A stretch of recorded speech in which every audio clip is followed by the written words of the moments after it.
in today's video, I kind of wanted to give you guys some tips and some general information for any LPNs or RNs who plan on working in a long-term care facility like I do. Kind of just, what to expect when going into working in long-term care facilities, as well as some tips that hopefully can help you guys make it through your shifts. So if you're interested in that, then keep on watching. So if you guys see me looking down at my phone, it's because I have everything written down. I don't want to miss out on any key points, so I'm going to be looking at my phone to keep myself on track.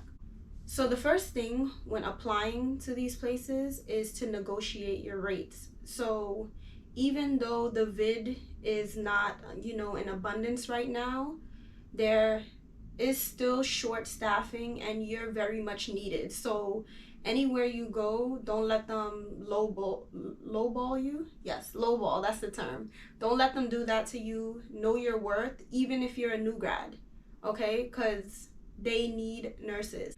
Even if you're a new grad, you have leverage, and make sure you go after the highest rate possible. A lot of the things I'm referring to is talking about long-term care facilities in New York. So I don't know if these will apply to other states, but I can only speak toward what I'm familiar with. So yeah, keep in mind, I'm in New York, so I'm talking about New York long-term care facilities. Okay, so you've already picked the long-term care facility that you want to work in. A tip I have for you guys is to show up to work with at least 2 pens and a Sharpie. So pens in the nursing world is like gold, okay? They go missing. You really can't get anything done without having a pen. It's gonna really stress yourself out. So bring an extra in case your pen goes missing or if it runs out of ink. That way you have a backup. And as far as the Sharpie goes, I don't know if it's standard, but where I work, anytime we open up medications that are house stock, for example, like Tylenol, it's literally similar to the Tylenol you would buy for your own medicine cabinets. And so we date the lid, or we date someplace on the container so that we know when we opened it, so that we can discard it at a proper time. So another tip, which is unfortunate, but I'm not going to say it won't make your job easier. I would say wait out for where you work at and, see what they have available. But I recommend getting your own blood pressure cuff and your own thermometer, like the non-contact ones. Because from my experience, when I go to use the thermometers, there's not enough probes. And it's like, I can't just, put this in everyone's mouth, okay? I got to add a probe to it. So if there's no probe, I'm going crazy, and we're already short on time, and so I need to get my work done. So I have my own thermometer. I take it to work with me every day, as well as the blood pressure cuff, because sometimes the nurse before you or the staff before you doesn't charge the machine. Like, charge the machine before you leave, because that's the worst. Charge your computer, charge your machine, so the next nurse can actually work. But a lot of times the machine's not charged and it delays me, and so I'm happy that I have my own blood pressure cuff. That way I could use it. And then sometimes there's actually enough staff available, and if you literally have one machine, you guys are taking turns and it slows you down. So if you have your own blood pressure monitor cuff thing, not just the cuff, let me rephrase, your own blood pressure monitor, like a portable one, then that will make your job a lot easier. This is by far my number one tip, and I want you guys to not misunderstand me and hear it clearly. So keep it short and sweet, okay? Remember, keep it short, keep it sweet, okay? When you first become a nurse, you want to give the best care possible. You want to be, you want to create a rapport with your patients. You want to talk, like they tell you about their family. You hop in and maybe say something about your family, kind of to build that relationship. In a long-term care facility, you can expect to have minimum 30 patients and anywhere upwards of like 50. It's crazy. I'm just letting you guys know what it's like in New York. That's how short-staffed it is. And honestly, I don't know if it's even a short-staffed thing. I just think that they, these for-profit places really just be trying to get away with whatever they can, and that means having you have a ton of patience. And so it's going to benefit you so much to keep it short and sweet, because you don't have time to be in the room talking for 15-20 minutes. Instead, on your first day going in, know that you need to keep it simple.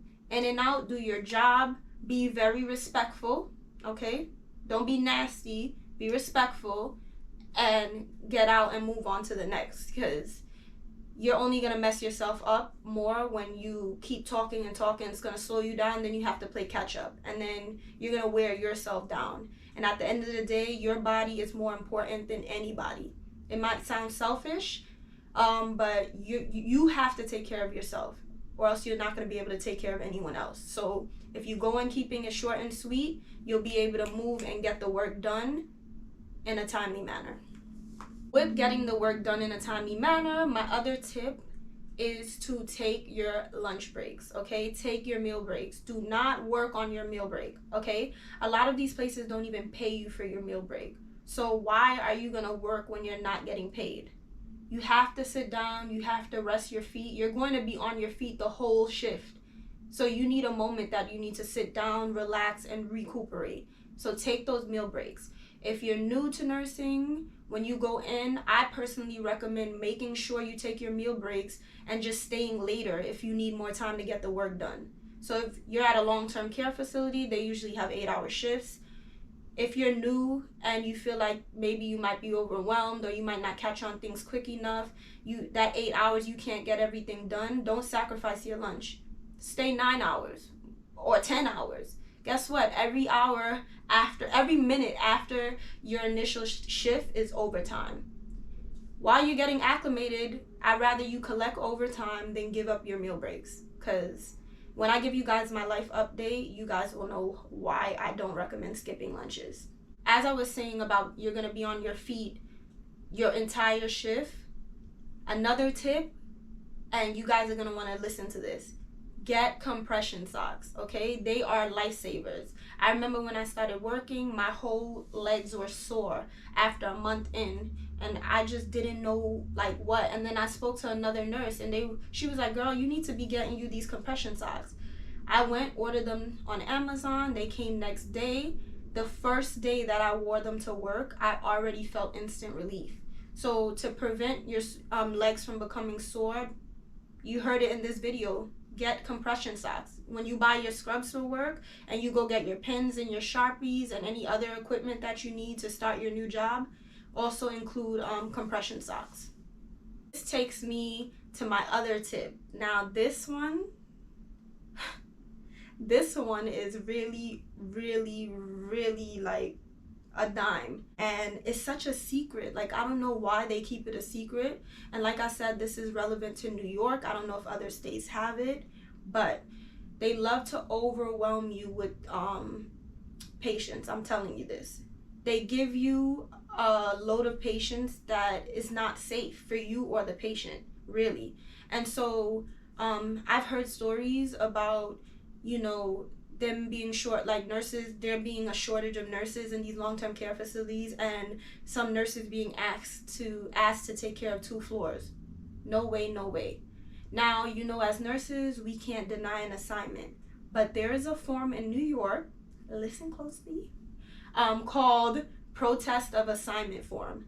And I'm going to link that down below, because every place that you work should have this form available. But you might go to the office and say that, and it scares them. They might act like they don't have the form. But guess what? It's available on the New York State Nurses Association website. And if they don't want to give you the form, it's okay. The link is down below. You save that to your files. Whenever you need the form, you print it out and you bring it to them. Okay? Take initiative. I'm going to bring you the form if you don't have the form. And what that form does, when conditions aren't safe, as far as nurse to patient ratio is completely insane and not safe for your license, not safe for the patients. More importantly, you're a patient advocate, okay? They cannot get the proper care if they're going to put you and have you take care of 50 people. That's impossible. And though we can't walk away from an assignment, you can fill out that protest of assignment form and hand it over to them. Fill those forms out if you need to. It's available. Another tip I have for you guys, don't take it personal. Can't take nothing personal. Don't take negativity personal. I wouldn't even take positivity personal. You know why? Because the same person who was like so eager, you know, so nice to you, and then they ask you, hey, can you come in on your day off, and then you tell them no, all of a sudden they're not nice to you anymore. So people's personalities are very wishy-washy, and if you take anything personal, like, you're just gonna end up being upset. So do yourself a favor, try to go in there not taking nothing personal. Stand up for yourself. It doesn't mean like let people get away with things. Stand up for yourself if you need to. But little things here and there, attitude, or she talked to me a type of way, this done. Just don't take nothing personal. They're nice today, they're not nice tomorrow, then they're nice again. And you're not about to ruin who you are just because other people aren't nice. Stay true to yourself and just keep it moving. You're there to work. Other people's personalities, just try not to take it personal. Trust me. Then I have a few MedPass tips that I recommend. So the first tip I have for you guys is very simple, but a lot of the patients don't like cold water. Like ice water, they don't like it.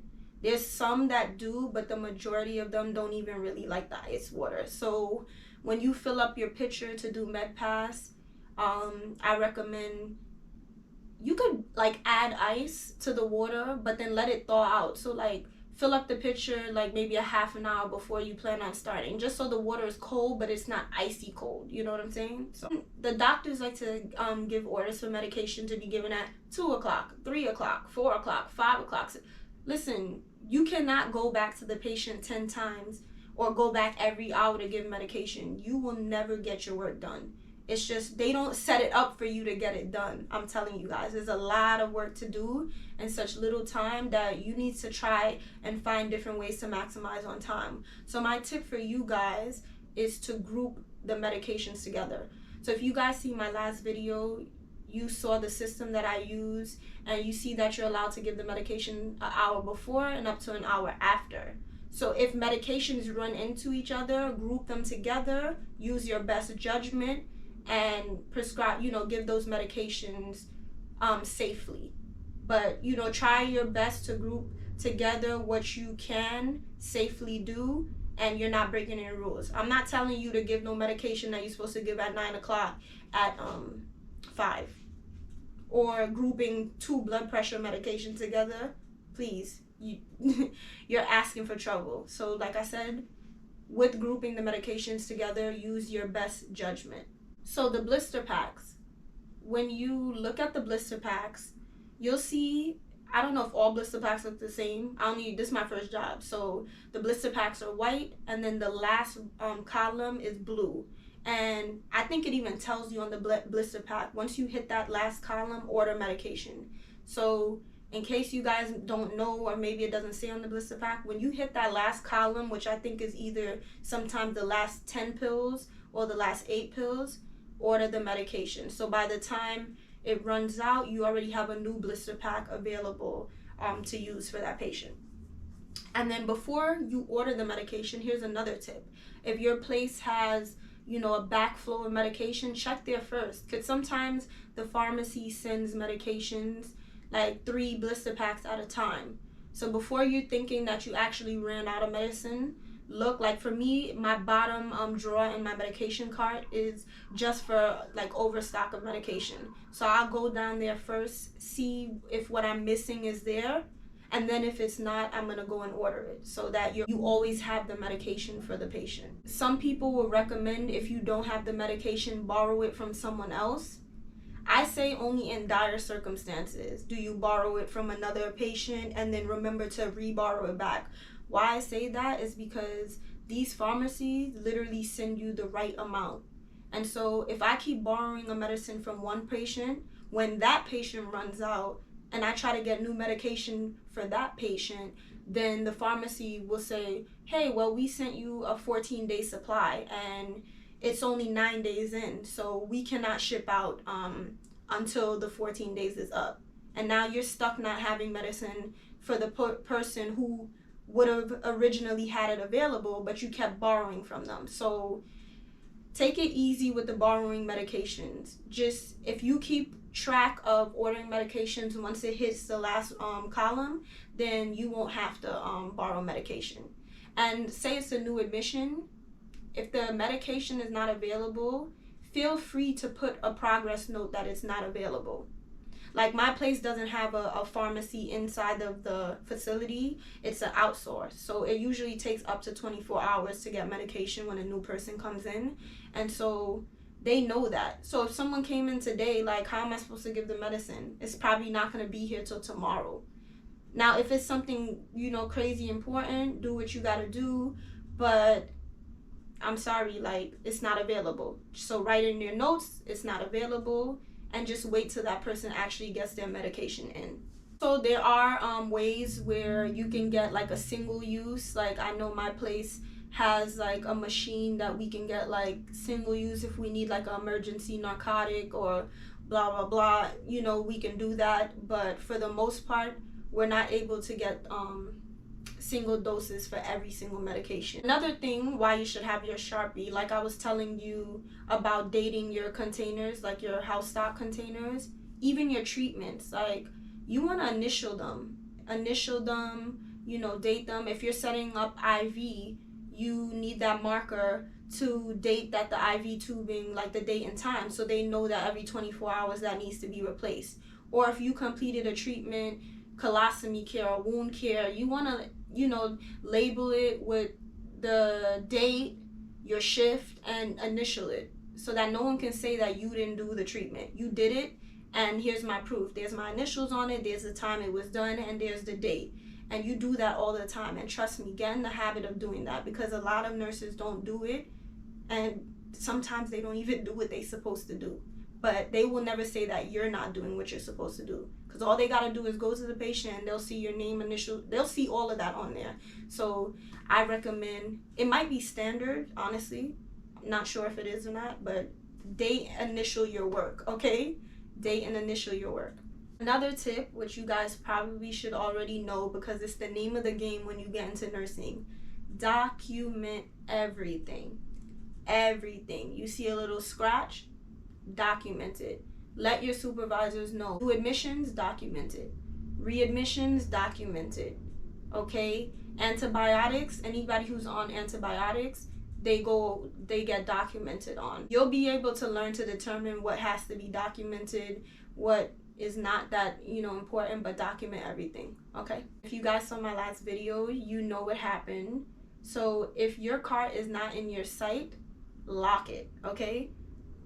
There are patients walking around, and sometimes they like to do little scavenger hunts. They go on your cart, they take stuff off the top of it, they might open up drawers, try to take stuff out of it. You don't want people taking medication they shouldn't be taking. You don't even want them taking things out of your cart, and then when you need it, you can't find it. So if your cart is not in your sight, lock it.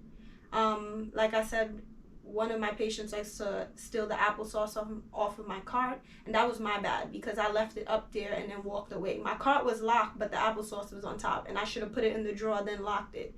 So when I came back and it was missing, that was on me because I should have known better. But now you know better, so if you're not by your cart, don't leave nothing out and lock it. And then the last tip I have for you guys, which you also saw in the beginning of my last video, was pre-counting your narcotics. So I like to count my narcotics well before, like when I'm done using them, before my shift is over, so that when the next nurse comes in, it's just a smooth transition. I'm standing there, we're both there while she's counting or he's counting. You know, there's no discrepancies. I'm here if you have any questions. Then I'm able to give you report, boom, boom, boom, and I'm out. So it's just to make everything smoother. Yes, you can wait till they come in and then you sit there and you count side by side. You can do that too.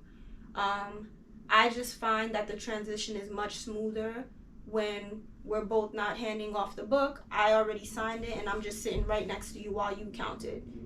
And that's what works for me.